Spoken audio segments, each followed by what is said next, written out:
sebagaimana kita diajar untuk menghormati agama lain, maka agama lain juga mesti menghormati agama Islam.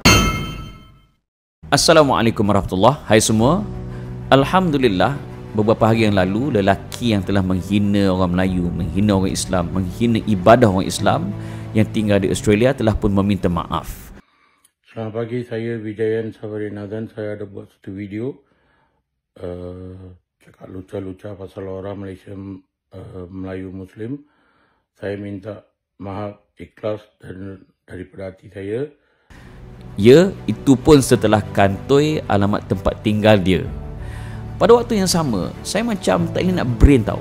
Kemana pergi datuk itu dan juga beberapa muka-muka yang menjadi hero di atas nama jangan menghina agama lain tak kala agama dia dihina.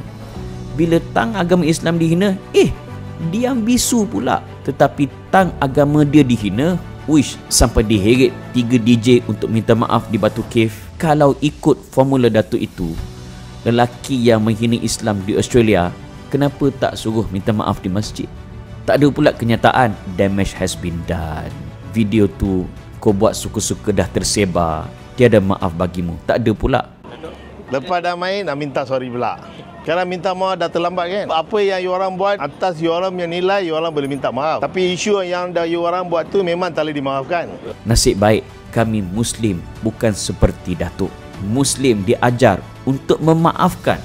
Tetapi kena ingat, jangan sampai hilang kesabaran umat Islam di Malaysia. Dan juga Yang Berhormat Perdana Menteri Malaysia Datuk Seri Anwar Ibrahim telah pun memberi nasihat kepada 3 DJ radio tersebut yang saya maksudkan tadi untuk menjadi ejen perpaduan. Bagi saya, it is a good react daripada seorang pemimpin negara. Instead of memanjangkan isu, sebaliknya memberi nasihat kepada 3 DJ tersebut untuk menggunakan pengaruh mereka kepada masyarakat agar menjadi ejen perpaduan. Soalnya, macam mana nak jadi ejen perpaduan? Okey, saya share beberapa tip. Pertama sekali, sebagai Muslim, kita kena realize dan menginsafi apakah yang diajar oleh agama.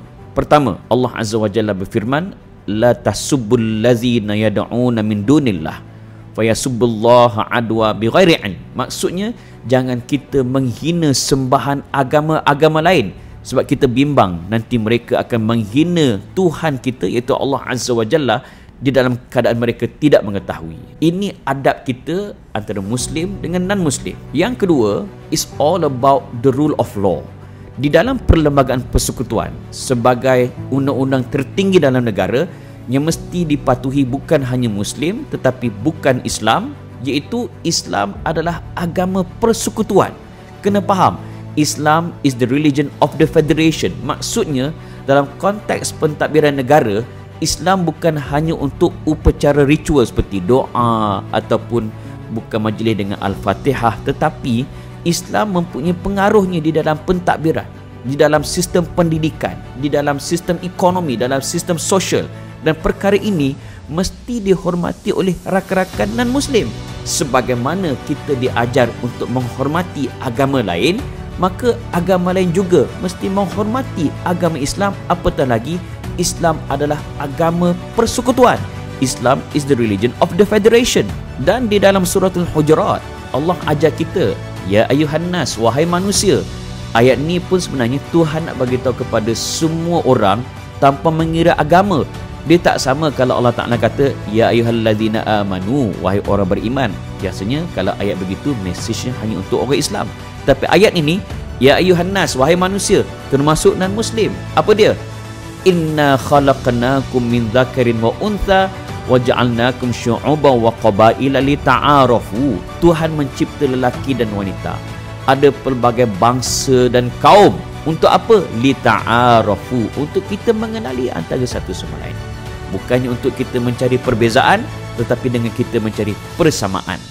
Kalau rakyat Malaysia bukan hanya 3 DJ tadi, tetapi setiap rakyat Malaysia, sama ada Muslim maupun tidak beragama Islam, kita ada mindset sebegini, insya-Allah sesiapa sahaja kita akan menjadi ejen perpaduan.